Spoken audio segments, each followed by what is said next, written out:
கண்ணன் கண்ணன் அடுத்த முறை நம்ம சத்தியம் தொலைக்காட்சி டெல்லியில ஒரு பிரான்ச்ச பண்ணி சத்தியம் தொலைக்காட்சி டெல்லின்னு சரி அங்க இருந்து கருத்து கணிப்பு சொன்னா ரொம்ப நல்லா அமையும். சரி சார், நன்றி சார். உங்களோட ஏன்னா, ஆலோசனைக்கு வந்து இல்ல நன்றி. இல்ல சார், நிச்சயமா நடக்கும். உங்க சரி சார். டைரக்டருக்கும் வாழ்த்துக்கள். நான் அதை வந்து சொல்லிட்டு இருக்கேன். சரி இப்ப சார். நீங்க 2 கேள்வி கேட்டீங்க, நான் கிராஸ் பண்ணி பதில் சொல்றேன். சரி அவர் தம்பிமுன் அன்சாரி என்னோட பிரதர் தான், ஒன்னும் பிரச்சனை இல்ல. Okay sir. என்னன்னு கேட்டீங்கன்னா, ம். நீங்க பீகார் தான் நம்மள மாத்திருச்சு. ம். பீகார்ல என்னாச்சுன்னு கேட்டீங்கன்னா, ம். பீகாரை பொறுத்த வரைக்கும் 17% தான் இருந்துச்சு பாரதிய ஜனதா கட்சி. ஆமா அந்த ஆமா. பீகார் தான் இப்ப வந்து திடீர்னு ஒரு பெரிய மாற்றத்தை கொடுத்துச்சு. ஏன்னு புரியல, எப்படி நடந்ததுன்னு தெரியாது. ம். பிரசாந்த் கிஷோரை பொறுத்த வரைக்கும் பீகார் தான் மாத்தி அமைக்கும் அப்படின்னு சொன்னார். ஆனா அது காங்கிரஸுக்கு சப்போர்ட்டா இருக்குன்னு சொன்னார். சரி. பீகார்ல இப்படி ஒரு சேஞ்சஸ் வர்றதே புரியல. அப்படி வந்திருந்தா இந்த இந்த இழுபறி இல்லாம போயிருந்திருக்கும். உண்மைதான். ஆமா. ஒரு அரசியல் கருத்து கணிப்பு.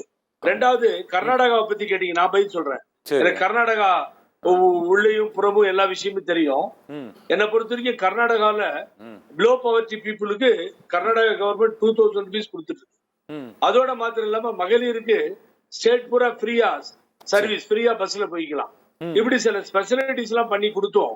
ம். இங்க கர்நாடகாவில வர முடியல அப்படின்ற ஒரு காரணம் என்னன்னு கேட்டீங்கன்னா, ம். காங்கிரஸ் கட்சிக்குள்ள இங்க பிரிவினை, குழப்பம். இந்த தேர்தல சரியா அவங்க வேலை செய்யல. ஓ. இதுதான் உண்மை. உங்களுக்கு சொல்லும் சத்தியம். சரி சரி. காங்கிரஸ் தோற்றதற்கு ஆஹா. கர்நாடக மாநில காங்கிரஸ் தலைவர்கள் தான் காரணமே தவிர அங்க மக்கள். சித்தராமையா டி.கே. சிவகுமார் இடையே அந்த ஒருங்கிணைப்பு இல்ல. இப்ப நீங்க புரிஞ்ச விஷயத்துக்கு வந்துட்டீங்க. ம். நீங்க இது மாதிரி ஒரு சிறிய சிறிய பிரச்சனைகள்லாம் அங்க போய்கிட்டே இருக்கு. இந்த தவறுகள் இங்க நடந்திருக்கு.